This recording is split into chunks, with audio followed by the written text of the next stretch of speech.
اور ہم ہی نے زمین میں تمہارا ٹھکانہ بنایا اور اس میں تمہارے لیے اسباب معیشت پیدا کیے، مگر تم کم ہی شکر کرتے ہو۔ اور ہم ہی نے تم کو ابتدا میں مٹی سے پیدا کیا، پھر تمہاری شکل و صورت بنائی، پھر فرشتوں کو حکم دیا کہ آدم کے آگے سجدہ کرو، تو سب نے سجدہ کیا لیکن ابلیس کہ وہ سجدہ کرنے والوں میں شامل نہ ہوا۔ اللہ نے فرمایا، جب میں نے تجھ کو بھی حکم دیا تھا تو کس چیز نے تجھے سجدہ کرنے سے باز رکھا؟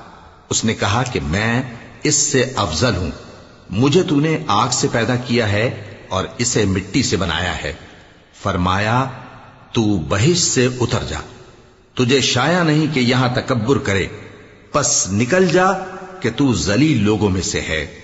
اس نے کہا کہ مجھے اس دن تک مہلت عطا فرما جس دن لوگ قبروں سے اٹھائے جائیں گے۔